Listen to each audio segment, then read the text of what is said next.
RTN moa zany tsara sady mame fafampo fa aza miala amin'ny RTN tsika atao Mahajanga.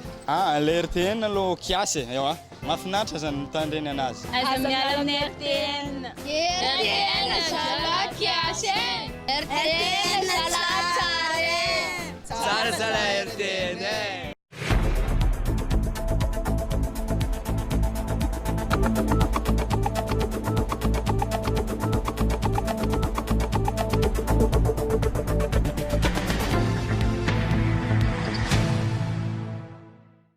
Ireo lohateny-baovao arahinao amin'ity talata atoandro ity.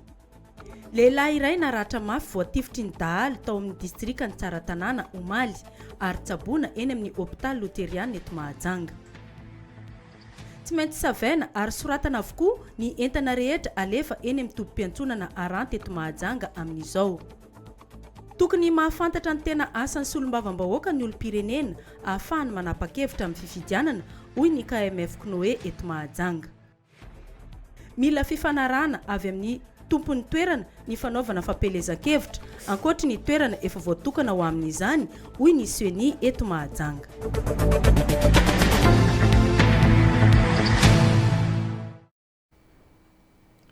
Atoandro ny talata 14 volana May taona 2024 manolotra ny araba ho antsika rehetra izay manaraka ny radio télé anakay amin'ity atoandro ity. Atao anatin'ny fotoana ny fampahalalam-baovao no iarako aminao koa asaina mpanajana itsika rehetra mba anjoetra amin'ny farany ny fotoana. Anomboantsika ny vaovao amin'ity atoandro ity dia vaovao makasika ny fifidianana solombavam-bahoaka izay tanterahana eto Madagasikara. Ny daty ny 17 volana May ho avy izao. Efa tafiditra atao anatin'ny herinandro faharoa ny fampilezan-kevitra itsika amin'izao fotoana izao ka betsaka ny mbola mametra-panontaniana ny tena anjara asany izany solombavam-bahoaka izany. Betsaka ihany koa mantsy ny hetsika ataon'ireo kandidà rehetra eny amin'ny fokontany izay misy antsika rehetra eny.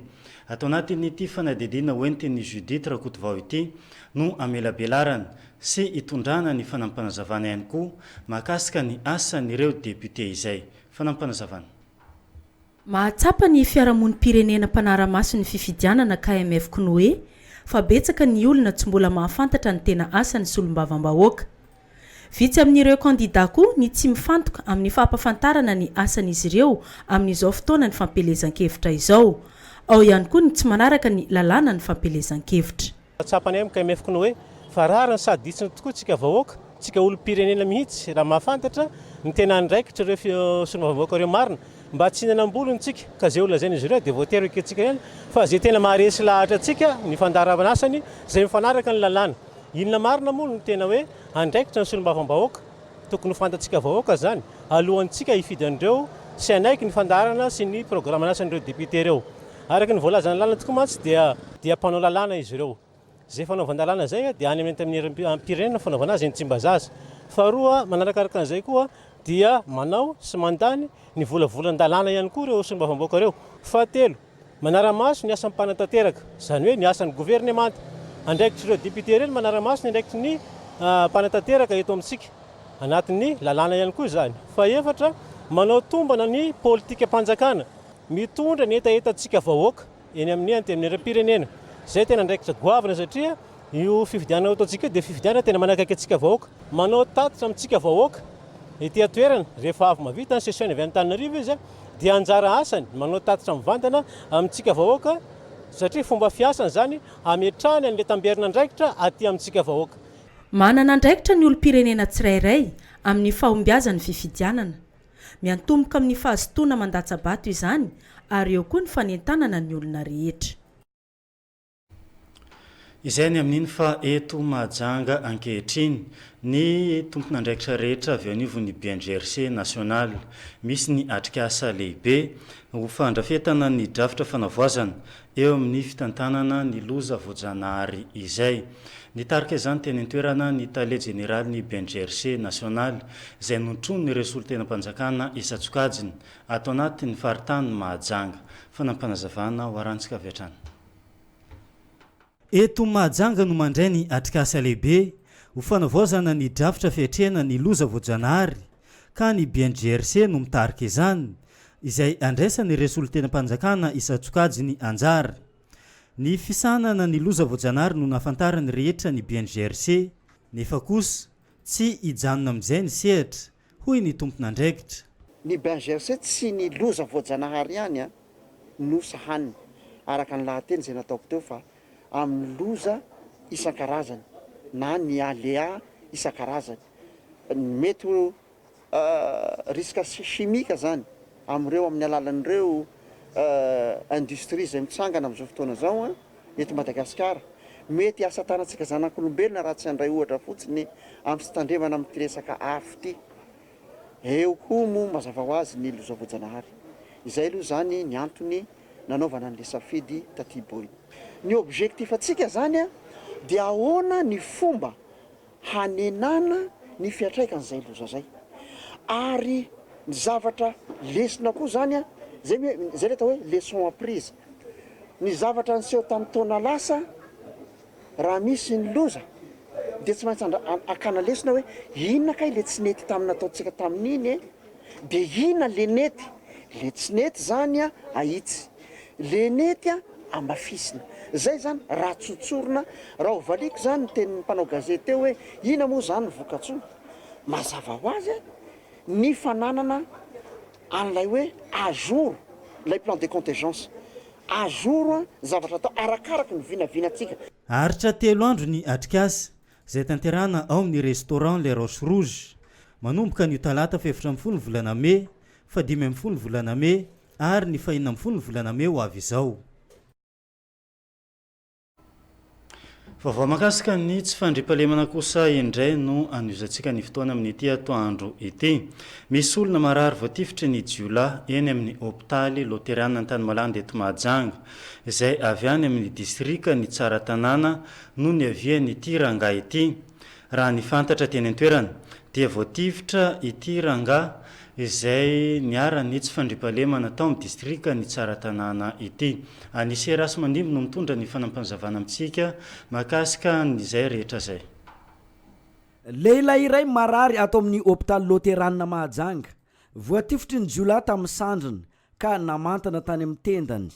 Ny alatsinainy 17 ny volana May teo no nanafian'ny jiolahy azy tao amin'ny trano fonenany tokony tamin'ny sivora alina. Lasa tamin'izany ihany koa ny lamba fitafy tao an-trano. Tao Morafeno, commune ny Masiabaratra, distrika ny Tsaratanàna no nisehony ity tranga ity. Fitaovanandreo arma basilava anankiroa dia entana lasa sekosy feno lambanay. Vola tsisy fa ny akotrany mbola tsy haiko fa izay fotsiny hitako banga teo aloha. Za koa moa fa naratra dia tsy afaka nanara-maso. Morafeno Fokotany Manonga, commune Saribaratra, distrika ny Tsaratanàna. Miisa 8 lahy ireo jiolahy nanafika tao amin'ny tokantrano io lehilahy io. Mbola nalain'izy ireo ankeriny koa ny vadiny. Mbola nalain'izy ireo ankeriny ihany koa ny vadiny ity lehilahy marary ity. Fa saingy efa votsitra izy ankehitriny. No entin'ireo izy dia nay niala ngamba izy nanavotsitra andreo dia naverinandreo any an-tranonay izy. Fantranonay zany mafidy dia tsy afaka fanena azy moramora io dia nidomindreo zogany lasary dia vakindreo dia izy nitifirin-dreo io. Zay ny vaovao any aminay. Fa mbola mafana any ka. Nanara-diatra ty Mahajanga ny renin'ilay lehilahy voatifitra. Nanambara izy fa efa misy ny mpitandro ny filaminana ao amin'ny distrika ny Tsaratanàna fa saingy mbola tsy voafeny lafiny tsy fandriampahalemana treto fa indrindra ny any ambanivohitra izany. Miaina ao anatin'ny orooro ny vahoaka ao an-toerana amin'izao mirongatra ny tsy fandriampahalemana. Na ekena fa miezaka le fanjakana fa ny problème fanjakana miezaka zany tonga dia any amin'ny foibe ny Tsaratanàna rehefa tsy milatsaka amin'le zazana tanàna manokana le mangingina reny dia tovolahy madinidinika re zany afaka mbola mitambatra mandeha manafika olona le programme rehefa vita teo aloha tsy najany rehefa tena ntateraindreo foana. Mbola mafana any aminay satria mbola vao tamin'ny tapabolana le namanay atao ny ravandreo dia lasa vositra fitolahy dia zao koa za koa vao ny ravandreo koa alina dia zanako naratra io. Miandrandra filaminana ny vahoaka ao Morafeno, Masiabaratra, distrika ny Tsaratanàna amin'izao fotoana izao. Mandry andriranantsy izy ireo. Mitaky ny fanamafisana ny andraikitra raisy ny mpitandro ny filaminana amin'ny ady atao amin'izay resaka tsy fandriampahalemana izay. ia tafaveriny eto amin'ny fotoana ny fampahalalam-baovao antsika amin'izao fotoana izao misy ny vahiny raisina vahiny tompotrano ihany hoelira no menjanary miarabanao miarabany aldo miaraba ihany koa atsika rehetra ny tokantrano any zay manaraka ny vaovao am'izao atoandro izao ia isan'ny horesahana sy hovelabelarina fohifohy eto makasika ny fandaminana hoentitsika avy eto anivo ny radio telenakay indrindra fa amin'izao vanim-potoana ny fampelezan-kevitra izao menana avy hatrany angamba ny fanazavana ia misy tokoa ny fandaminana kely eto amin'ny fahita lavitra ny RTN sy ny onjam-peo ho atsika ny tokantrano any efa tafiditra ao anatin'ny vanim-potoana ny fampelezan-kevitra atsika amin'izao fotoana izao noho izany moa dia misy ny lamina izay tsy maintsy apetraka ho atsika eto taptanàna ny mahajanga manokana dia misy 570 ny isan'ireo kandida solombavam-bahoaka raha eto Madagasikara zany dia atsika eto taptanàna ny mahajanga no district faharoa be pilatsaka indrindra ho an'ity fifidianana solombavam-bahoaka ity noho zany dia sahiran-tsaina atsika ny tokantrano any ny hisafidianantsika ny kandida ao anatin'ireo kandida 570 ireo dia manana andraikitra lehibe zany ny fahita lavitra ao anatin'izay no itondra hanazava ho anareo vahoaka hoe iza marina ny tokony hifidiana arakaraka ny filana sy ny zavatra zay miandry atsika amin'ireo solombavam-bahoaka ireo noho zay dia somary nometsika vahana kely zany ny resaka fampelezan-kevitra ato amin'ny fahita lavitra rehefa hitatsika moa zany fa eto aloha dia ho anareo zay mpankafy ny série NCS izany hoe le série mandeha isaky ny amin'ny 900 dia ahatotsika kely aloha io série io manomboka androany satria amin'ny fotoana andefasantsika io série NCS io dia handraisantsika ireo kandida 570 ny kandida atsika eo amin'ny 20 andro eo angamba ny sisa no fotoana ny fampelezan-kevitra dia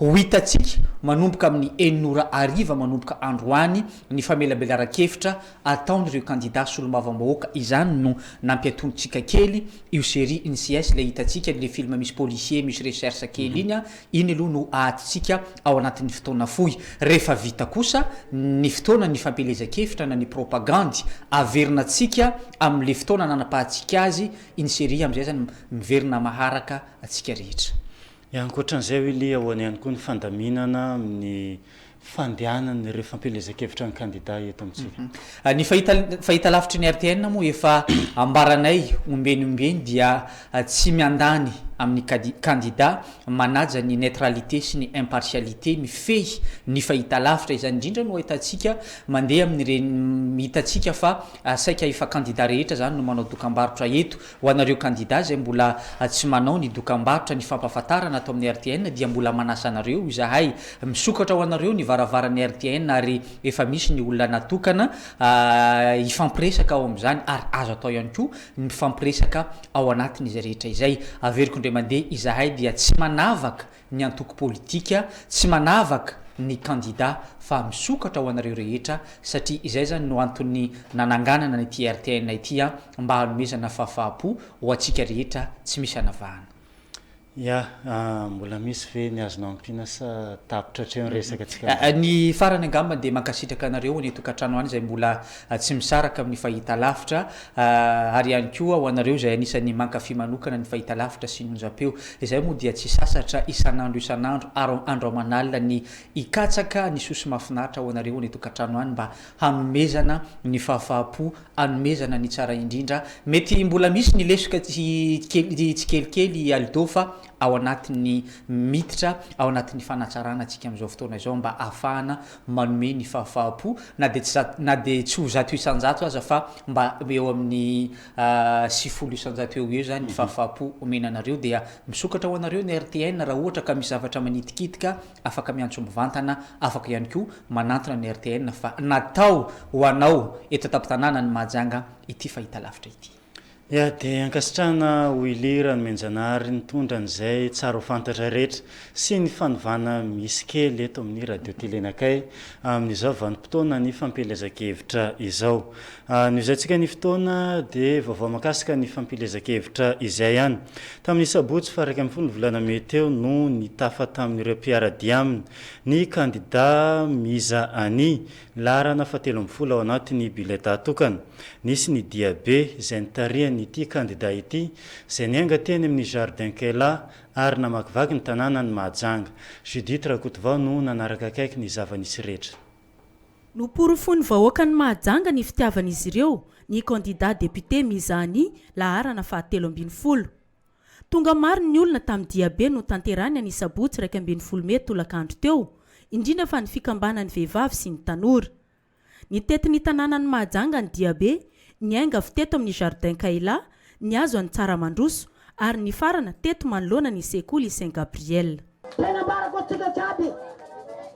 Tsara lamba hoany ro mavita azy izy mity tena afaka tavy. Mazaga mapy zupiny volamena namany ka miaro mipetraka zazako. Tsara lamba hoany la mavita anazy atsika jiaby mba hividy anazy. No tany sainy mpanentana sy ny mpanoana ny candidat député Mizani teto fa mifantoka amin'ny fanasoavana ny sokajin'olona rehetra sy hijery ny sosialim-bahoaka ny fandaharan'asa n'ity candidat laharana fahatelo ambin'ny folo ity.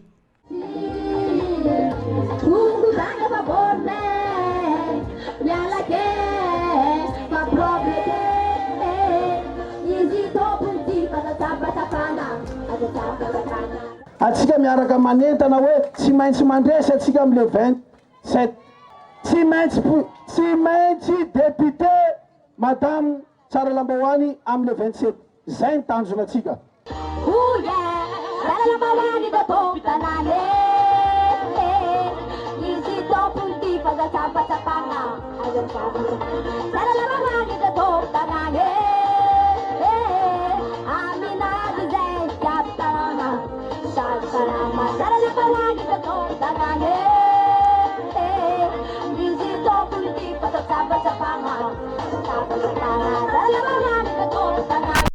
Efa fiainan'ny candidat député Mizani ny fanampina ny manodidina azy, ny manampy ny fikambanana sy ireo sahirana.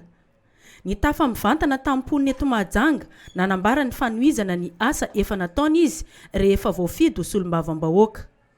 Misotra betsaka atsika jiaby, faly mifo.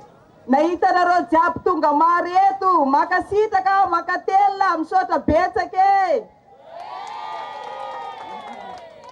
Ny tenanay moa, ny latsaka solombavam-bahoaka. Matony latsaka solombavam-bahoaka zany vonina hanatsara ny vahoaka Mahajanga, sady vonina hanatsara koa ny Mahajanga, vonina iara-iasa fitondram-panjakana. Satria matony latsaka amin'ny fotoana zao zany dia vonina iara-iasa fitondram-panjakana izahay. Ka noho izay zavatra zay, manome toky anareo izahay, hanao ny ainay tsy ho zavatra, hanampinay hanatsaranatsika vahoaka Mahajanga. Satria zao, ny solombavam-bahoaka tompoko dia ambany noho ny vahoaka. Satria ny antony ny izahay solombavam-bahoaka, izahay raha ho tonga eo, anareo no maniraka anay, anareo no manome asanay.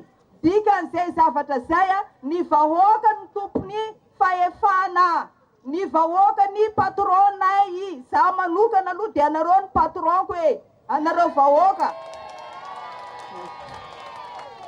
Satria mitady asa aminareo za zao. Mitady asa aminareo za hoe tia tompoko mba raisinareo iasa mba hisolo tenanareo any amin'ny assemblée ho solombavam-bahoaka anareo. Mitady asa zany. Mba raiso re tompoko numéro 13 amin'ny 27 alatsao e. Vehivavy azo ifampiresahana tsara, vehivavy mahery sy mahay miaino ary mitana ny teny nataony ny candidat député Mizani laharana fahatelo ambin'ny folo.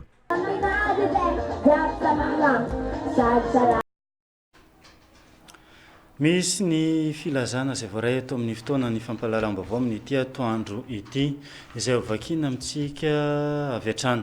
Filazana ho fanomanana ny Climate School andiany faharoa eto Mahajanga no fibera samparitra ny tontolo iainana sy ny fampandrosoana Lovainjafy, Boeny, Betsiboka dia manasa sy manentana ireo sekoly rehetra eto Mahajanga na miankina na tsy miankina amin'ny fanjakana izay tia handray anjara amin'ny hetsika io mba ho tonga isoratra anarany aty amin'ny birao ny sampandrara iraisam-paritry ny tontolo iainana Mahajanga be manomboka ny alakamisy fa 7 volana May ka hatramin'ny alarobia fa 10 volana May 2024 ho fampafantarana misimisy kokoa dia antsoy ny larana Antarbi 034 73 039 98 na 034 05 624 14 manantena ny fandraisantsika rehetra anjara tontolo iainana voaro ho an'ny fampandrosoana lovainjafy saotra tompoko manao ny filazana ny lehibe ny sampandraram-paritra ny lehibe ny sampandrara iraisam-paritra ny tontolo iainana fisaorana izahay ny vadina velany tompoko lahy Pierre Razana Dravao Georgette na fantasy rehetra amin'ny anarana hoe mamany Reziky monina ao amin'ny lot 30 CE2 Mavoky Atsimo ny zanany Jean-Pierre Jean-Luc Maré na Dodokely sy ny vadiny Reziky sy ny vadiny Zafy sy ny vadiny Brigitte sy ny vadiny Garcia sy ny vadiny ary ireo zafiny rehetra dia mitondra ny teny fisaorana amin'ireo vahoaka ny Mahajanga mponina eto Mavoky Atsimo ary ianareo namana Praidonakafo trano atsimo sy avaratra ny eto antoerana na ny avy any lavitra izay tonga ny dododo namonjy ny fianakaviana tamin'ny fahafatesan'ny rainay malalanay Pierre izay chauffeur retraité tao amin'ny faritany Mahajanga tamin'ny 20 volana avrily 2024 teo ny razana moa dia noentina tany Angandaza distrika ny Vondrozo any Farafangana izay fasandrazany ka ny fandevenana dia natao ny alady 5 volana May teo tokony tamin'ny 3 ora maraina tsy atao tompotrano miono ianareo tsara levenana neny maty ka enimboninahitra ny velona ka dia mbola mamerina ny fisaorana ho antsika mianakavy tsy hovavalinay ireny soa nataon'ireo ireny fa Andriamanitra manankarem-pahasoavana ny amaly fity ho anareo ka dia misaotra tsy anody vady misaotra tsy anody zanaka misy ihany koa ny filazana ho arantsika avy hatrany fitsaboana 2024 médecine traditionnelle malagasy eto Mahajanga miaraka amin'ny Dr Vincent tradipraticien de Madagascar mpikambana ao amin'ny ANTM mitsabo ireo aretina mitaiza ela amin'ny alalan'ny zava-maniry sy ny massage na otra mampiasa ilay appareil spécial izay mahasitrana aretina maro ny toerana ahitana ny médecine traditionnelle dia ao Tsaramandoso ambany avaratry ny lycée privé Lovasoa mitohatra amin'ny faran'ny taona 2024 tsy tapaka ny fitsaboana marihana fa mivarotra ilay baume masay izay manasitrana ny mangotsongotsika amin'ny vanitolana ozatra sinusite vavony sery rhumatisme aretinify fery sy ny sisa tena aingam-piasa io baume masay io rehefa ahositra manify amin'ny faritra marary ao anatin'ny 3 na 4 minitra alohany ansorana ny baume masay dia sasao amin'ny rano matimaty ny faritra marary fa hosorana manifinify izay ho hitanao koa ny fahombiazan'izany baume masay izany izay efa nampiasain'ny olona maro nandritra ny 10 taona any point de vente ny baume masay dia ao Tsaramandoso ambany avaratry ny lycée privé Lovasoa ihany misokatra ny maraina amin'ny 9 ora ka hatramin'ny 12 ora ary ariva amin'ny 2 ora ka hatramin'ny 10 ora azonao antsona ny 032 74 081 27 033 68 092 14 034 65 635 13 mandray marary isanandro izay ny amin'iny fa mbola overina vakina eo ihany ny filazana rehetra sy varay teto amin'ny radio telenakay anatin'izao fotoana ny fampalalam-baovao izao kosa dia omenanao ny vaovao misongadina gazety izay varay teto amin'ny radio telenakay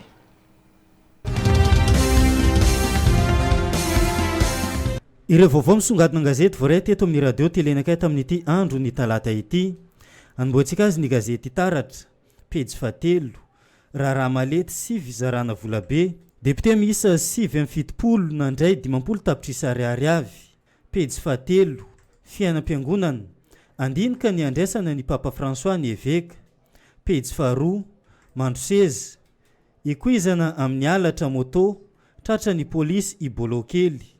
Pejy faharoa fisolokina ny anaran'ny filoha mitaky ny anadiadina ny Bianco ny tena atidoy renogad. Vaovao makasika ny fanatanjahantena amin'ny pejy faharoa ambin'ny folo. Africa Women's Cup 2019 anisan'ireo firenena efatra iady ny tomponaka i Madagasikara. Anoizantsika azy ny gazetiko. Pejy fahaenina kolokolo voasaringotra député ny farana omaly ny fanadidina ny dossier Paon d'Or. Mbola amin'ny pejy fahaenina trany. Antoko tim fifidianana député mitaraina noho ny tsy fanarandalana ataon'ny kandidat-mpanjakana. Pejy fahaefatra Ambatolampy zaza efatra tsy ampy taona na olona ny ray niteraka azy.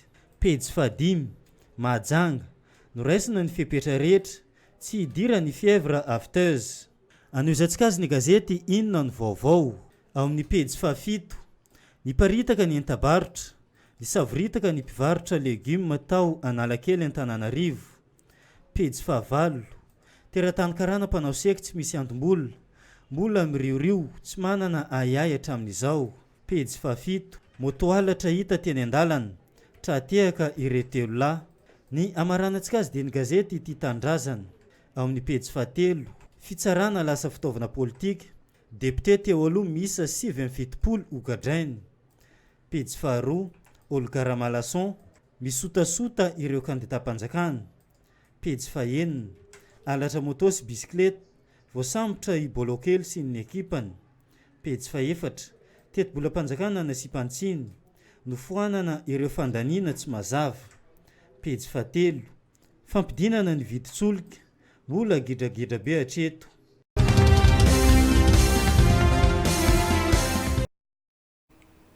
Vaovao makasika ny fampilazakevitra amin'izao fifidianana solombavam-bahoaka izao ho an'ny kandidat larana fahaenina Afakandro Christian.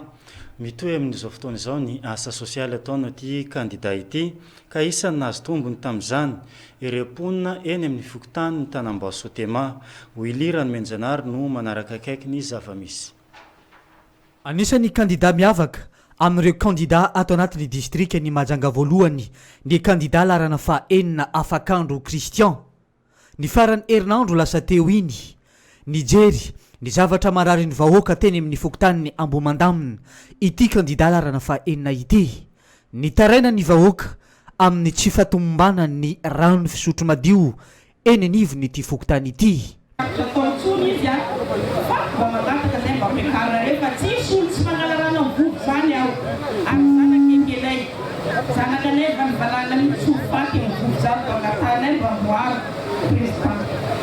Namaly avy hatrany ny kandidat solombavam-bahoaka larana fahaenina Afakandro Christian ny hanamboarana tsy misy atakandro ny vovo eny amin'ny fokotaniny Ambomandamina ary nidina ifotony avy hatrany nijery ireo toerana ireo. Sahirana amin'ny fampiasana rano fisotro madio omeonareo ahy io toerana io fa Afakandro Christian mizara manome ary soratsika andreo mpamatsy antsika ireo mpanampy antsika mbola manome fitikisana ny Afakandro Christian ka amboaritsika io vovo zay mampijaly anareo io, amboaritsika io vovo zay atahoranareo so dia amono andreo zarakatsika madinikareo. Zao dia zao tsika ndeha hijery azy ary manome 3 jours fotsiny aho dia efa manomboka ny travaux mampisana Afakandro Christian tsy ho lavitra aminareo. Après 3 jours aho lahady amaray tsisy miasa latsinainy sitrapontompo manomboka manao anio vovo mampisana Afakandro Christian tianareo. Nisy ihany koa ny fizarana ny arato ny ampoule e ihany koa ny labasy ho an'ny fikambanana eny amin'ny fokotaniny Antanimasady. Nangataka ireto vahoaka ireto ary nomeny Afakandro Christian.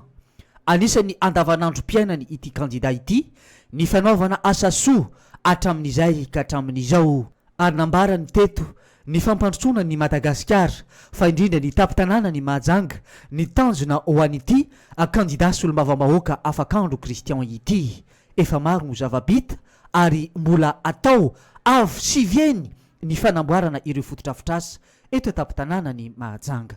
Zany mazava zany hoe zahay dia mametraka zany fa hoe tsy andry ny fitondram-panjakana ihany tsika vao afaka manao zavatra amin'ny firenentsika fa tokony mitondra ny tsirairay zany ny anjara biriky zay tandrefy azy mba ahafana mifanampy eto an-tampon-tanàna any Mahajanga. Zany hoe ny tiako ambara dia zao zahay zany hatrizay dia efa nanao zavatra be dehibe efa nitondra zay vovony zara efa navita any amin'ny 275 puits zany efa voazara eto an-tampon-tanàna Mahajanga. Efa nanolotra koa zay dispensaire, efa nanolotra zay école, efa navita karazana foto-drafitrasa maro zay tsy voatanisa efa nataony eto an-tampon-tanàna Mahajanga. Ka zahay zany mbola manana eritreritra zany hitondra an'izay etaeta zay, hitondra an'izany fanampiana zany eto an-tanàna Mahajanga. Zany hoe ny fampandrosoana amin'ny ankapobeny zany izay mety ho azontsika avy any ivelan'i Madagasikara dia tsy maintsy hoentsika aty. Ary zay zany no anisan'ny mampiavaka anay fa tsy hoe tsy maintsy miandry tetikasa ny CLD ihany dia hoe ny député tsy atao anao an'izany fa asan'ny ben'ny tanàna tsia afaka ny kristian tsy miambahamba amin'ireo zavatra izay mety ho ampelantanany satria tsika tsy afaka anakana andreo mpanome ireo mpamatsy vola hoe zay tsy mila satria tsy asan'ny député io non antsika zany tsy maintsy mifaninana amin'ny zavatra mahatsara ny vahoaka ary zay ihany no tanjona hatreto hoe tsy maintsy loloavina ireo vahoaka reo tsy maintsy karakaraina ireo vahoaka reo atao zay mahafapo azy ireo satria metrika ho ampina izy ireo ary metrika koa atsaraina ny zavatra izay mbola tsy dia tsara eny anivon'ny fokontany rehetra.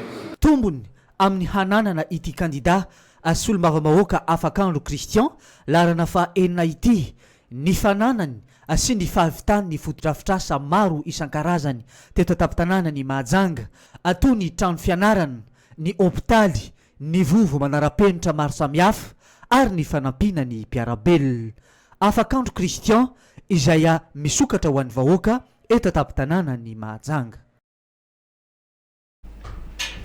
Zay ny amin'iny fa misy ny vahiny raisina amin'izao fotoana ny fampahalalam-baovao zao eto amin'ny fampahalalam-baovao ny radio telenakay eto indrindra Madame Bako Nantenaine ato ankavia ihany koa Andriamatoa Bienvenue izy roa mianadahy mianaka ireo isany manohana ny kandida larana faefatra filoha mitarika ny fikambanana TGBM Andriamatoa Asy miarabanareo tonga soa eto amin'ny fampahalalam-baovao. Ny miarabany Aldo, miarabany teknisiana ambadimbadika ao, miarabantsika any tokantrano any izay manaraka an'ity vaovao eto amin'ny RTN aty. Raha tratranay eo ampisakafoana monareo dia miazo tovo sakafo to. Ao anatin'ny fampielezan-kevitra antsika amin'izao fotoana izao ianareo isany manohana ny kandida larana faefatra ngamba nomeko ny Monsieur Bienvenue avy hatrany ny fanampanazavana izay ho ampita amin'ny mpanaraka antsika. Eny manohana tokoa zay ny Andriamatoa Asy izay moa zany tseza fa staff zany membre staff amin'ny kandida Asy misy antony be dehibe no nahatonga anay nandrisika hanohana ny Monsieur Asy tsy inona zany fa ny fahatsorapony ny asa soa zay nataony teto amin'ity tanànany Mahajanga ty be dehibe ireo zavatra vita zay tsy vitan'ny kandida hafa ohatra amin'izany ny fandehanana namonjy an'ireo vahoaka zany hoe nanatitra fitaovana tany amin'ny Aranta zay nandehanana lakana zay mbola tsy hitatsika amin'ny kandida hafa angamba zany no marika fa manakaiky ny vahoaka ny kandida Asy zay angamba nahatonga anay nanohana azy. Eto ihany koa Madame Bako Nantenaine isan'ny manohana ny kandida larana faefatra inona ny azonao ambara amin'izay fanohanana ny kandida izay?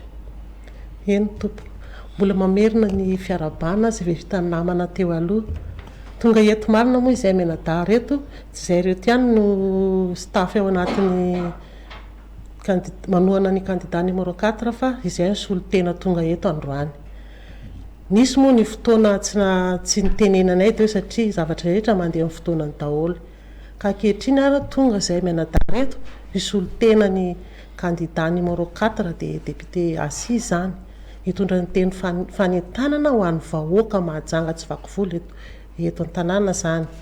Voalohany indrindra moa manentana ny vahoaka rehetra mba tonga hifidy amin'ny androny fa 17 Mey io tonga hifidy an-Datsabato satria sarobidy eo amin'ny fiainan'ny firenena iny vato anankiray alatsaka anao iny ka mitongava anareo mandeha mandatsa bato faharoan'izay a dia manentana anareo koa zany zahay hifidy ny candidat numéro 4 satria io ihany no afaka hitondra ny etaetantsika any amin'ny assemblée ihany izy no hitondra ny feontsika vahoaka ary io candidat sy io koa zany vonona hiara hiasa amin'ny mpitondra fanjakana eto atoerana eto Madagasikara zany koa manentana anareo vahoaka rehetra zahay mba andeha hifidy amin'io andro ny 7 ny volana May io andatsabato any Asia dia numéro faha-efatra zany candidat numéro faha-efatra zany. Ny azony monsieur Bienvenu anampina an'izay rehetra izay fanentanany ihany koa avy aminao. Fanentanany moa zany manentana antsika fikambanana izay be dia be tokoa izay nahazo soa tamin'ny présidency satria raha ny fikambanana teteziny présidentielle kama dia tsy latsaka ny 300 eo ary ireo 300 reo atsika 300 fikambanana mahery eo raha mitambatambatra dia tsy maintsy ho lasantsika io fandresena io amin'le 27 zao satria misy miteny any hoe misy ho lany vola misy ho lany fa atsika zany ny vahoaka atsika tsy ho lany zay ho ambadika ny monsieur Assi ka dia manentana atsika izay nanana safidim-po hiaraka amin'ny Assi zany dia ho tonga amin'io 27 le 27 mai zao andatsaka ny vato numéro 4 ity angamba le vato numéro 4 izay alatsakatsika amin'io androny 27 mai io misaotra anareo. Dia angasitrana madame Vafinantenaina sy Andriamatoa Bienvenu tondra nyizay fanentanana izay izy ireo moa dia isany manohana ny candidat larana faha-efatra filoha mitarika ny fikambanana TGBM Andriamatoa Assi amin'izao fifidianana solombavamboaka eto amin'ny distrika ny Mahajanga voalohany izao dia ankasitrana ianareo ny vahiny teto amin'ny RTN. Zay ny amin'iny fanoizantsika ny fotoana amin'ity atoandro ity dia vaovao makasika n'izay fifidianana izay hatrany misy ny lamina mikasika ny fampielezan-kevitra eto Mahajanga niverina nanazava ny tompon'andraikitra avy an'ivo ny CE2 ato anatin'ny distrika ny Mahajanga voalohany makasika ny toerana azo anaovana fampielezan-kevitra na tsia eo ihany koa ny azo atao sy ny tsy azo atao rehetra amin'izao fampielezan-kevitra izao anise rasy mandimby. Mila fahazahoan-dalana manokana avy amin'ny tompon'ny toerana na tompon'ny trano ny candidat mifanenana amin'ny fifidianana solombavam-bahoaka vao afaka manao fampielezan-kevitra na mametaka peta-drindrina amin'ny toeran-kafa ankoatra ny toerana voatokana nomeny fanjakana anatanterahana izany. Tsy mila fangatahana lalana avy amin'ny préfecture akory raha toaka ny fikambanana na olotsotra no manasa n'ireo candidat ho solombavam-bahoaka ny Madagasikara ireo anotrona ny fety na anao fampielezan-kevitra any amin'izy ireo raha ny fanazavana voaray hatrany avy amin'ny filohan'ny CED eo anivon'ny distrika ny Mahajanga voalohany. Fifanarahan'ilay candidat sy ilay fikambanana na ilay olotsotra izay manasa azy ihany dia fa ahafahan'ilay candidat solombavam-bahoaka manatanteraka n'izany fampielezan-kevitra izany any amin'ny toerana izay misy azy ireo. Faharoa manaraka misy toerana tsy le toerana nomeny commune fa toerana ho an'olotsotra tianao hanaovana fampielezan-kevitra na hanaovana peta-drindrina tsisy hidira amin'ny préfecture iny fa fifampiraharahanao candidat sy le tompon'ny toerana ka raha manaiky le tompon'ny toerana ny hanaovanao fampielezan-kevitra eo sy hametaka afisy eo dia raharahanareo roa zay. Ary ny fahatelo asay ny fikambanana nareo hamonjy lanonana efa fifanarahanareo sy le fikambanana zay zavatra azo atao tsara mihitsy zay. Eo amin'ny fanaovana ny tamtam indray na ireny fanamafisam-peo amin'ny alalan'ny fiarakodia izay mitety tanàna ireny tsy azo atao ny mijanona amin'ny toerana iray eny an-dalana mamory vahoaka amin'ny alalany izany fanamafisam-peo izany na ny tamtam izay ataon'ireo candidat ho solombavam-bahoaka ny Madagasikara ireo raha toaka tsy nahazo alalana avy amin'ny préfecture ny Mahajanga. Raha ohatra nareo le mandeha miaraka amin'ny sonao mitety tanàna ka lasanareo mandeha mahita olona maromaro hoe mivory dia mitokona eo anareo mandritra ny antsasakadiny na adiny ray nefa tsy nazahoanareo autorisation zay zavatra zay anisany tsy azo atao zay fa ny zavatra rehetrarehetra atao zany tokony ho hazahoana autorisation daholo. Tsy aivona ihany fa efa misy ny toerana izay avoatokana ametahana ny petradrindrina sy anaovana fampelezan-kevitra izay navoaka ny avy eo anivon'ny commune ambony vohitry Mahajanga eny amin'ny préfecture ny Mahajanga. Io calendrier io amin'izao fotoana izao ny ao amin'ny préfecture no mandrindra izany araka ny fangatahana izay nataon'ireo kandida ho tsolombavam-bahoaka ny Madagasikara mba hialana amin'ny fifanindrina misy amin'ny toerana iray ho an'ny kandida roa samihafa. Isoroana ihany koa ny korontana mety ateraka izany. Vaovao makasika ny fampelezan-kevitra atrano no anozantsika ny fotoana amin'ity atoandro ity.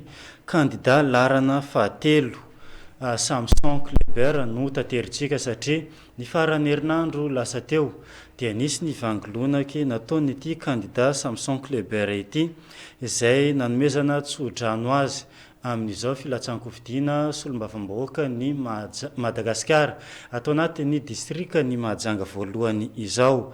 Naharitra anjo iray tontolo izany vangolonaky nataon'ny kandida larana fahatelo izany. Fanampanazavana iarahantsika amin'ny Willy Ranomenjanary. Samson Kleber no kandida solombavam-bahoaka atao anatin'ny distrika ny Mahajanga voalohany zandriny indrindra arahany nambarany. Manana ny foto-kevitra izay jorony ity kandida solombavam-bahoaka ity dia ny fampandrosoana ny tapitanàna ny Mahajanga izany. Efa maro ny asa soa natao, efa maro ihany koa ny famahana ny olana izay misy eto tapitanàna ny Mahajanga.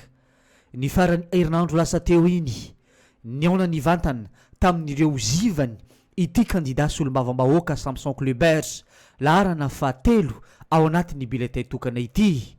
Nangataka tsodrano sy ny teny firarintsoa ho an'ny ireo zivany ity kandida solombavam-bahoaka ity. Ito haizanaka tesaka ito izala ty hagnano député za hoy nangataka zora mo zanaka tesaka ito nambarany anazy esy zorana satria zanana izy ka no zany eto haizanaka tesaka de magnome toky na ie député iady aminazy io na ie député sy maintsy resiny io satria agnatesaka ndraiky makoa tony fakazo toa da matoky anazy ay orosy magnome toky anao a député deky raisiko tamanao.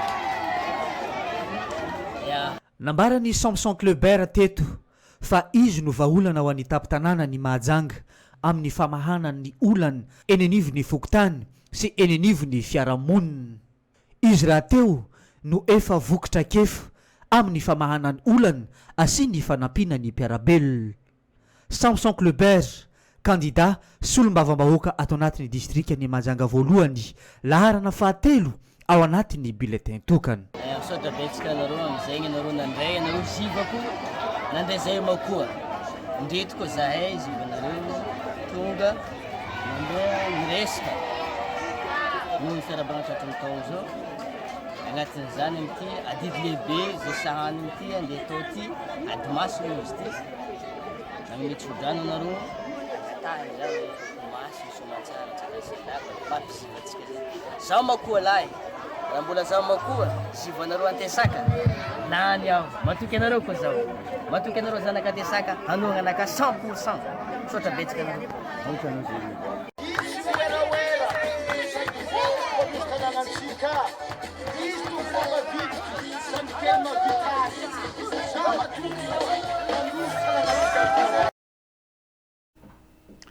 Vahiny manaraka raisina atao anatin'ny fampalalam-baovao amin'ity atoandro ity ahitantsika ny Madame Sarindra ato ankavanako ary Andriamatoa Tahina ato ankavia. Izy ireo isany manohana ny kandida numéro 8 Andriamatoa Asimkely na Aimé Tony Youssouf no anarany izay afantarany rehetra azy. Miarabanareo tonga soa eto amin'ny radio telenakay. Miarabanao Monsieur Aldo, miarabanareo ato amin'ny teknisiana, miarabanareo koa ny tokantrano manaraka an'izao vaovao atoandro izao. Efa natsidika teo aloha fa ianareo isany manohana ny kandida numéro 8 Asimkely no afantarany rehetra azy. Ny azonareo ambara nanosika nareo ihany koa anohana ny kandida numéro 8. tena napriska ny anoana ny simikely numéro candidat numéro 8 Aldo dia izy olona masamy teny miaro ny tombontsoan'ny vahoaka any amin'ny assemblée, olona tia fihavanana, tia fiarahamonina, tsy manavakavaka ara-poko izy, ary zahay koa dia vonona noana anazy hatramin'ny farany.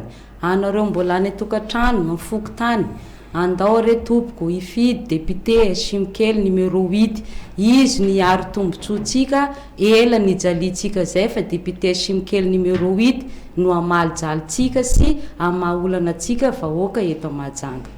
Andriamatotaina ya eto zany dia ambarako mazava tsara fa ny olona zany vao mahita hoe io tahina dia fa ohatrany hoe tareny asimikely zany satria matety mpiavo ohatrany sotro kely zany izy tena. Hitantara zavatra kely zany zao makasika ny zavatra mandalo any amin'ny tambazotra rehetrarehetra any momba makasika ny candidat zay toanako zany. Andeha ny resaka asimikely zao, asimikely anina tamin'ny timma zao raha nisy fantanina zany sy fandanina nataony base base tao amin'ny timma K25 dia nanangatanana ny rehetrarehetra nandany any asimikely, nanangatanana dia nandeha tany Antananarivo reny moa zavatra niseho. Ampitsahiviko eto tsara fa nisy fifidianana tamin'ny 2007 zay nataontsika tamin'ny solombavambahoaka. Fantatra tsika tsara izany lany tamin'izany fotoana zany. Ary zay efa niteneniko mihitsy tamin'ny président Ravalomanana manao hoe tsika président tokony tsy mijery tsangan'olona fa tsangakevitra, resy lahatra président tamin'izay. Dia ny tiana tongavana amin'izany dia hoe le 2007 io anie nisy natolotra ny timma fa izany lany tamin'ny fotoana zany, averinako kely fomba fisainantsika zany. Dia tamin'ny 2007 io zany tsy natolotra ny timma ny lany fa nanao indépendant. Tonga ndray ty ny 2019 zay natolotra ny base base 90% ny base ny timma K25 dia miaraka amin'ny candidat asimikely amin'izao fotoana zao. Zany efa nidradradradraiko hatrany Antananarivo ka averinako indray mandeha zany izy eto Majunga manao hoe ny base timma K25 dia miaraka amin'ny candidat asimikely zay numéro 8. Fanentanana ary ny feny zay resadresaka zay koa ho anareo isan'ny manoana ny candidat numéro 8. Ya, teny fanentanana nanay dia tsotra. Ela zany ny ela tedavatsika base ny timma hoe lehilahy masaky zany. Ela tena ela ndray mitoraka ty tena unika ty candidat ny numéro 8 ty tsy miverina ny roa ty tsy miverina ny telo satria ina ny antony afaka 5 taona ndray isika zany zay vao eritreritra hoe iza ndray ny fidina candidat masa ka eto zany dia teneko mihitsy amin'ny vahoaka Majunga rehetrarehetra aloha manoana ny olona zay fa hita fiasa ary manana fahasahina miaro ny tombotsoany rehetra. Dia anazava kely koa zao monsieur Aldo makasika an'ity spécimen zay eto ampelantanako ty. Izy ty zany azavana mialoha zany fa sao de any amin'ny toera fandatsam-bato atsika zany zay vao mivakavaka mahita anazy. Numéro 1, numéro 2, numéro 3, numéro 4, ohatran'izay zany fa tsy hoe numéro 1 de numéro 1 fa ny candidat atsika zany avy manitsy 1, 2 dia manisa 4 aorinan'le 2 zany dia numéro 8. Io ihany ny hitako tena vahaolana ary tena azahoantsika tombontsoa eto Mahajanga zany. Sotra indrindra. Fanentanana avy amin'ny Sarindry. Ny fanentanana zany dia anareo any amin'ny fokotany mahaiza mifidy député simikely numéro 8 ihany afaka vita vahaolana atsika eto Mahajanga. Masamy teny mahay mivola io. Andao re tompoko hoe any amin'ny fokotany anareo mbola matoritory mipetrapetraka any. Député simikely numéro 8 ihany ny fiditsika fa io ny tiatsika. Io tanora masamy teny mahay mivola, tia fihavanana, fiarahamonina, tsy manavakavaka ara-poko. Izahay ao Aldo dia isaka foko misy ao amin'ny candidat député simikely numéro 8. ya ankasitrana ianareo mianada manoana ny candidat numéro 8 Hashimkely na mitondra ny anarany hoe Aimé Tony Youssouf eto amin'ny district ny Mahajanga tonga ny vahiny teto mitondra n'izay fanentanana sy fampifantarana rehetra izay ny amin'ny fanovizantsika ny fotoana dia averina vakina aminao ny filazana izay voaray eto am-pelatanana ho fanomanana ny Climate School andiany faharoa eto Mahajanga ny foibe resa-paritra ny tontolo iainana sy ny fampandrosoana Lovainjafy Boeny Betsiboka dia manasa sy manentana ireo sekoly rehetra eto Mahajanga na miankina na tsy miankina amin'ny fanjakana izay te handray anjara amin'ny hetsika io mba ho tonga soratra anarana aty amin'ny bureau ny samparara iraisa-paritra ny tontolo iainana Mahajanga be manomboka ny alakamisy fa 7 volana May ka hatramin'ny alarobia fa 10 volana May izao ho fampifantarana misimisy kokoa dia antsoy ny laharana an-tarobia 034 73 039 98 na 034 05 624 14 manantena ny fandraisantsika rehetra anjara tontolo iainana voaro ho amin'ny fampandrosoana Lovainjafy fisaorana izahay ny vadina velandra tompoky Pierre razana Dravao Georgette mamany Reziky monina ao amin'ny lo 30 CED Mavoky Atsimo ny zanany Jean-Pierre Jean-Luc Maré sy ny vadiny Reziky sy ny vadiny Zafy sy ny vadiny Brigitte sy ny vadiny Garcia sy ny vadiny ary ireo zafiny rehetra dia mitondra ny teny fisaorana ho aminareo vahoaka ny Mahajanga mponina eto Mavoky Atsimo ary ianareo namana mpiray donakafo trano atsimo sy avaratra ny eto antoerana na ny avy any lavitra izay tonga ny dododo namonjy ny fianakaviana tamin'ny fahafatesany Ray Malalanay Andriamatoa Pierre chauffeur retraité tao amin'ny faritany Mahajanga tamin'ny 20 volana avrily 2024 teo ny razana moa dia noentina tany Angadaza district ny Vondrozo any farafangana izay fasandrazana ka ny fandevenana dia efa natao ny alady 5 volana May 2024 teo tsara levenana neny maty ka enim-boninahitra ny velona ka dia mbola mamerina ny fisaorana ho antsika mianakavy tsy ho vavalinay ireny soa nataonareo ireny fa ilay manakarepasoavana indrindra amaly fity ho anareo ka dia misaotra tsy hanody vady misaotra aza manody zanaka varantsika ihany koa ny filazana ao amin'ny teknisianina fitsaboana 2024 médecine traditionnelle malagasy eto Mahajanga miaraka amin'ny Dr Vincent tradipraticien de Madagascar mpikambana ao amin'ny ANTM mitsabo ireo aretina mitaiza ela amin'ny alalan'ny zava-maniry sy ny massage na otra mampiasa ilay appareil spécial izay mahasitrana aretina maro ny toerana ahitana ny médecine traditionnelle dia ao Tsaramandoso ambany avaratry ny lycée privé Lovasoa mitoy hatramin'ny faran'ny taona 2024 tsy tapaka ny fitsaboana mariana fa mivarotra ilay baume masay izay manasitrana ny mangotsongotsika amin'ny vanitaolana ozatra sinusite vavony sery rhumatisme aretinify fery sy ny sisa tena aingam-piasa io baume masay io rehefa ahositra manify amin'ny faritra marary ao anatin'ny 3 na 4 minitra alohany ansorana ny baume masay dia sasao amin'ny rano matimaty ny faritra marary va hosorana manifinify izay ho hitanao koa ny fahombiazan'izany baume masay izany izay efa nampiasain'ny olona maro nandritra ny 10 taona anoany point de vente ny baume masay dia ao Tsaramandoso ambany avaratry ny lycée privé Lovasoa ihany misokatra ny maraina amin'ny 9 ora ka hatramin'ny 12 ora ary hariva amin'ny 2 ora ka hatramin'ny 10 ora azonao antsona ny 032 74 081 27 033 68 092 14 034 65 635 13 mandray marary isanandro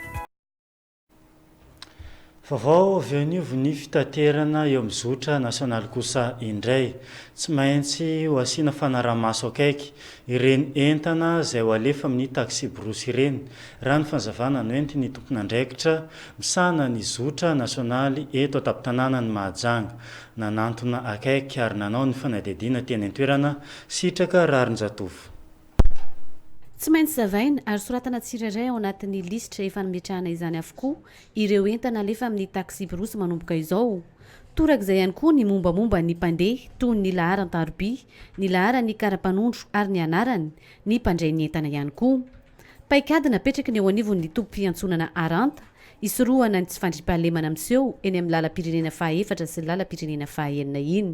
Rehetrarehetra alefa zany amin'ny taxi brosy dia tokony ampahafantarina ny mpamily ny fiara zay tokony andraikitra feno amin'ny fitondrasany amin'ny entana iny mankany amin'izay olona andray azy amin'ny toerana anankiray izay ale. Fa matetika tsika sarotony dia sarotony amin'ilay entana nefa iarantsika malala raha ohatra ka misy fahatratrarana mpamily anankiray dia lasa complice foana zany mpamily zany eo anatrehan'ny lalàna. Ka eto ny tenanay zany manentana atsika rehetrarehetra mba hidéclaré aty amin'ny bureau na coopérative ny entana zay ho alefatsika, zany hoe tsy tokony akatona le izy fa ampahafantarina tanteraka. Ary efa misy laminasa zay apetraka ay efa misy taratasy anankiray zay ho fenona rehetrarehetra zany tsy sanatria filambanina na fandaniam-potoana fa kosa mba hifampiarovantsika eo amin'ny fampiaran'ny lalàna sy fanarahan-dalàna. Raha tsy aivina dia vao tamin'ny herinandro lasa teo iny no nisehona olona roa lahy nitondra fitaovam-piadiana mahery vaika teny amin'ny lalam-pirenena fahaefatra ka nahatonga izao fanapahan-kevitra noraisina izao. Izay ny amin'iny fa hoany amin'ny distrika ny Maintrano iny atsika amin'ny ity vaovao manaraka ity. Nisy ny fanafian-jolahy tamina tokantrano iray tany an-toerana ny farany herinandro lasa teo. Taorian'izay dia nisy ny fifandonana tamin'ilay jolahy sy ny tompon'ny trano ka teo indrindra no nalavo ilay jolahy. Fanampanazavana hoenty ny sitraka rarin-jatovo. Jolahy iray no maty voatsindry ny lefina teo amin'ny fony rehefa avy natanteraka fanafiana tokantrano iray tao amin'ny commune Andrenivohitra Maintrano ny farany herinandro teo. Telo lahy mitondra fitaovam-piadiana no nanafika ity tokantrano ity tamin'ny fotoana io. Tsy nanaiky lembenana nefa ireo tompontrano fa nanohatra hatramin'ny farany. Olona n'io zalahy fa parena ro tsy nananao dia mifo aby zalahy reo moa dia fa niambina sambina ianareo membena tsy nananao fa za iambina andrefana ty.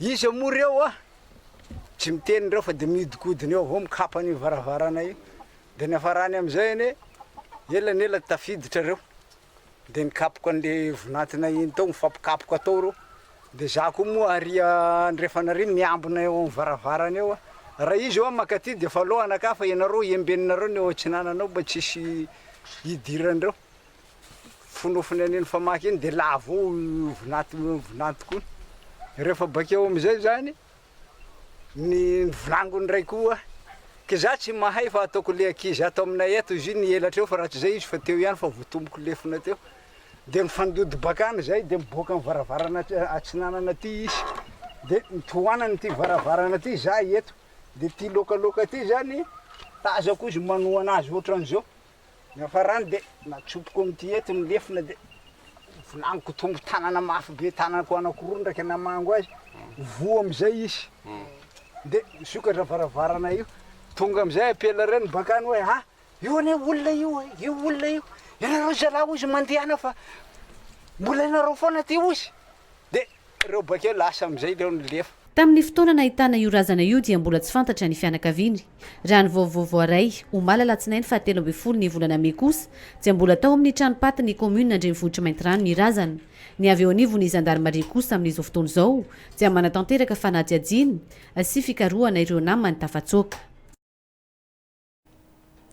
Izay ny amin'iny fa misy ihany koa ny fandaharam-potoana hoenty ny fiangonana vaon'ny oloko eto tapin-tanàna ny Mahajanga araka izao fanampanazavana hoentyn'izy ireo izao.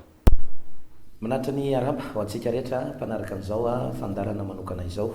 Pasteur Rijesoa avy eo amin'ny fiangonana vahoan'ny oloko na ny fikambana vahoan'ny oloko zany eny Ampasika Manjangabe ambadiky ny orinasa Komama apitany EPP Bariday raha vany analakely ianao raha vaty amin'ny skôra ianao no hitady ny trano fihavana vahoan'ny oloko zany dia mandroso aloloatra ny dia ho any am-poro dia eo afaka kely ny rond-point dia mahita ny orinasa Komama ianao dia eo ny trano fivavahana vahoan'ny oloko.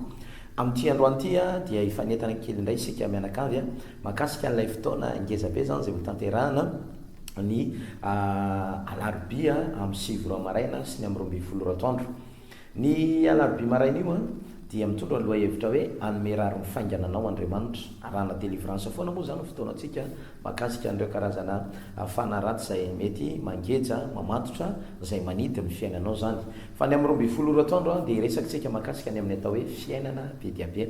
Ny amin'ireo olona tonga dia isorana an'Andriamanitra fa maro no mitsovavolom-belona ny amin'ny fahasoavan'Andriamanitra, ny fitahin'Andriamanitra ary ny fanambinan'Andriamanitra. Satria moa sekoly ny fitahina sy ny fanasitranana no loha hevitra antsika ao anatin'izay dia miresakitsika zany makasika ny amin'izay atao hoe fitahin'Andriamanitra sy ny fomba anasitranan'Andriamanitra ho anao lazon'ny aretina nandritry ny taona maro, ho anao tratran'ireny karazana aretina sarotra sitranana reny dia hoia hoe fotoana mety ho anao ity fotoana alarobia. Amin'ity an'ity zany dia arampitso alarobia amin'ny 7 maraina sy amin'ny 12 atoandro. Ny amin'ny 7 maraina dia farany eo amin'ny 12 atoandro eo, manomboka indray ny amin'ny 12 atoandro ka hatramin'ny 2 ora sasany eo izay fotoana iarahanao moa zany amin'ny tenako anatin'izay ampianatranao makasika ny amin'ny fomba andraisanao ny fitahin'Andriamanitra sy atonganao sitrana ao anatin'izay raha marary ianao zany. Betsaka ny taridalana omenanao anatin'io fampianarana hitako hoe asoanao indrindra ho anao sy ny ankonanao ary ny fianakavianao. Tsy vitan'izay ihany koa nefa fa misy karazana fampianarana manokana zay atonganao tsoresy intsony eto ambonin'ity tany ity. Zany hoe tsy miverina intsony zany reo karazana fahoriana sy fijaliana mety andalo ny hafa fa rehefa nandalo teo aminao tsy hiverina intsony hoe io aretiny io ve no hiverimberina aminao isam-bolana dia fantatry le aretiny hoe tokony hoany aminao ndray izy mba handany ny volanao, tsy mahatsangan-javatra ianao podika ny fiainanao. Fa maninona noatra zany? Misy antony ao, misy fanahy ratsy mamodika sy mandrava ary mandringana. Fa iresakitsika makasika an'izay atao hoe ahoana ny atonganao mba tsy ho resy intsony mandrakizay. Zava-dehibe izy io fampianarana mafonja dia mafonja resinao avy amin'ny tenin'Andriamanitra zay ampianariko moa zany ao anatin'izay rehetra izay. Asoa ianao fa tena manasanao tongava fa ampety atsika mianakavy ny fotoana ny alarobia amin'ny 12 ka hatramin'ny 2 ora sasany izay. Raha tena tsy afaka isika ao anatin'ity fotoana alarobia ity eto dia efa manomana anao sady ny amin'ny asa botsy ho avy zao iresakitsika makasika ny amin'ny atao hoe fahefana mifehy zavatra rehetra. Anisan'ny tena zavatra ingeza be ny fahafahanao tonga ao anatin'io satria isy taridalana manokana indray zay ho raisinao ahafahanao andray an'izay fahefan'izay ifehezana zavatra rehetra. Betsaka ny efa nampita, maro ny efa nambara tamintsika arak'ireny fanentanana ireny fa hoy hoe isaky ny miakatra eto zay manentana anao dia tadidio fa isy zavatra ngeza be indray ataon'Andriamanitra ao ambadika an'izay. Ka dia miomana teny zao zany ianao raha tsy afaka amin'ity rampitso alarobia ity dia hoy hoe tongava ny asa botsy amin'ny 7 maraina eny amin'ny trano fivavahana vahoan'oloko exa ofy madapa asika majanga be ao ambadika ny orinasa komama. Raha vany analakely ianao dia opitan'ny pepe barday no misy ny trano fivavahana vahoan'oloko. Raha avaty amin'ny skor ianao dia mandrosotro ny dehoany amporo dia afaka ny rond-point dia eo no miala dia eo akaiky eo ny trano fivavahana vahoan'oloko ambadika ny microfinance. Iresakitsika ny amin'izay hoe ahoana ny atonganao tsy ho resitsony izay. Iresakitsika makasika ny amin'ny atao hoe fahefana mifehy zavatra rehetra ary indrindra ho anao taizana aretina na hoe marary foana ianao zany isaky ny mba misy vola dia marary nandray afandraka ny tsy manam-bola ianao dia mbola marary ihany tsy isy fomba hitsabonanao. Mety ho sitrana ny fanafody ihany le aretinao fa le vola hoentina mitsabo mihitsy na le fahafahana tsy misy zany dia hoy hoe ao amin'i Jesosy mamaim-poana. Azo atao sakana hoe zay ny pasteur te handefa tsy isy frais ahoana oatra hoy hoe tsy le frais ny zava-dehibe, tsy le fanatitra ny zava-dehibe aloha, tsy le fa folo-karena le tsy hanananao tsy aloha fa hoy tongava aloha mba mamonjy ny fanahinao, tongava aloha mandray taridalana, tongava mandray toromarika fa ho hitanao ane fa ambadika amin'ny fotoana anisy soanao Andriamanitra, hitsinjo anao Andriamanitra, hijery manokana amin'ny fiainanao Andriamanitra ao ambadika an'izay rehetrarehetra izay. Ka dia tapitra ny fotoanantsika fanentanana ny ataoko hoe tongava asoanao ny fotoana eny amin'ny trano fivavahana vahoan'oloko exa ofy madapa asika majanga be ao ambadika ny orinasa komama. Eo amin'ny écran eo ny lara telefona dia afaka mandray ianao dia afaka miantso raha mila fa nampanazavana satria ny fotoana eto manapetra zay sady dia tapitra ny minitra vitsy nananantsika fa hoe tongava fa asoanao ny alarobia rampitso amin'ny 7 maraina sy ny amin'ny 12 atoandro ary ny asa botsy amin'ny 7 maraina ho avy zao. Samy tahin'Andriamanitra veloma tompoko. Averina vakina amintsika ny filazana zay voaraita amin'ity atoandro ity. Ho fanomanana ny Climate School andian'ny faharoa eto Mahajanga no fibery asa paritra ny tontolo iainana sy ny fampandrosoana lovain-jafy. izay atao anatin'ny faritra boeny betsiboka dia manasa sy manentana ireo sekoly rehetra eto Mahajanga na miankina na tsy miankina amin'ny fanjakana izay te andray anjara amin'ny hetsika io mba ho tonga isoratra anarana aty amin'ny bureau ny sambandraraha iraisaparitry ny tontolo iainana Mahajanga be manomboka ny alakamisy fa 5 volana May ka hatramin'ny alarobia fa 10 volana May 7 sy 2 fampifantarina misimisy kokoa dia antsoy ny laharana an-tarobia 034 73 039 98 034 05 624 14 manantena ny fandraisantsika rehetra anjara tontolo iainana voaro ho amin'ny fampahandrosoana lovainjafy fisaorana izahay ny vadina velandra tompokolahy Pierre razanadra vao Georgette monina ao amin'ny lo 30 CE2 Mavoky Atsimo ny zanany Jean-Pierre Jean-Luc Maré sy ny vadiny Régique sy ny vadiny Zafy sy ny vadiny Brigide sy ny vadiny Garcia sy ny vadiny ary ireo zafiny rehetra dia mitondra ny teny fisaorana amin'ireo vahoaka ny Mahajanga mponina eto Mavoky Atsimo ary anareo namana Praidonakafo trano atsimo sy avaratra ny eto antoerana na ny avy any lavitra izay tonga ny dododo namonjy ny fianakaviana tamin'ny fahafatesan'ny ray malalanay Pierre chauffeur retraité teo anivo ny faritany Mahajanga tamin'ny 24 volana avrily 7 sy 2 teo ny razana dia noentina tany Angandaza distrika ny Vondrozo any Farafangana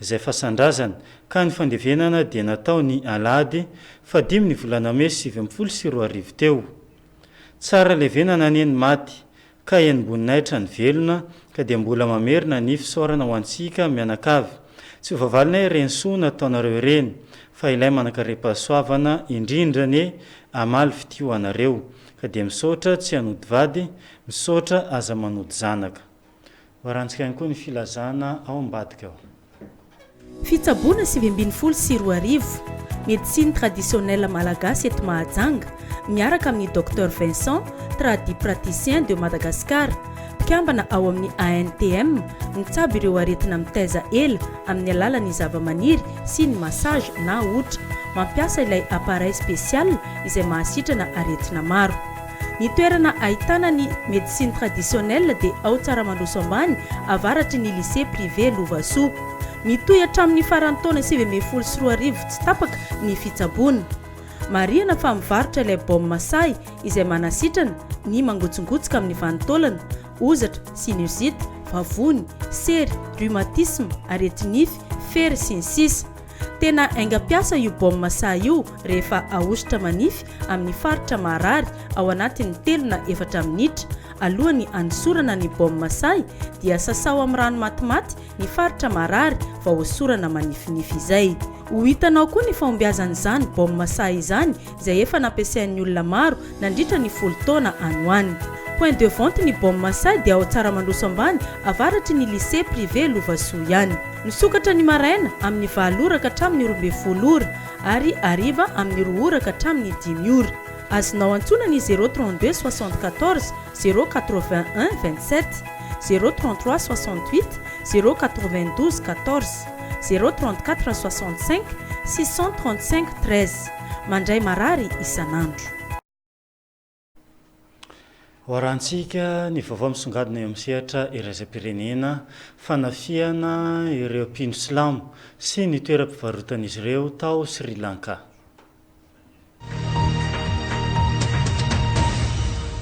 lasibatra amin'ny fanafiana sy fanapotehana ny tranombarotra rehetra ho an'ireo mpino silamo ao amin'ny tanàna ny Sri Lanka indrindra fa any amin'ny tanàna iray varatra atsinanana andehan'olona miaraka amin'ny fitaovam-piadiana miara-mirona amin'ny fanapotehana sy fandorana ireo tranombarotra ireo hatramin'ny andro ny alahady lasa teo taoreny zavaniseho rehetra efa nisy tamin'izy ireo no voasambotra ny mpitandro filaminana ity no tranga fanafiana amin'seho misy fandraisany amin'ny resaka finoana any Sri Lanka taoreny fanapoana fiangonana kristianina izay niseho tamin'ny andro ny paka lasa teo iny nanamafy ny fiambenana rehetra ny fanjakana mba ahafahana mitondra ny fandriampahalemana any an-toerana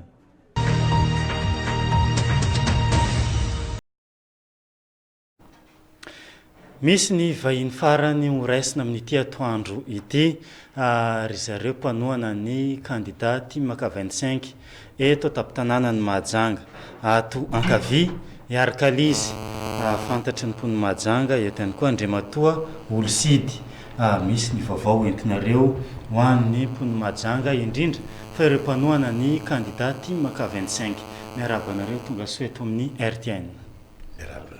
Ya omenan'ny Yarsa Olosidy mandray fitenenana voalohany. Sotra nami fitenenana ialto ary miaraba ny voakany Mahajanga ihany koa tonga hito moa amin'izao fotoana izao ny team K25 izay ata manana ny candidat aretin'ny Andriamatoa Jean Michel Scovaria amin'ny fifidianana izay ho solombavamboaka amin'ny fafito amby roapolo ny volana May izao zany.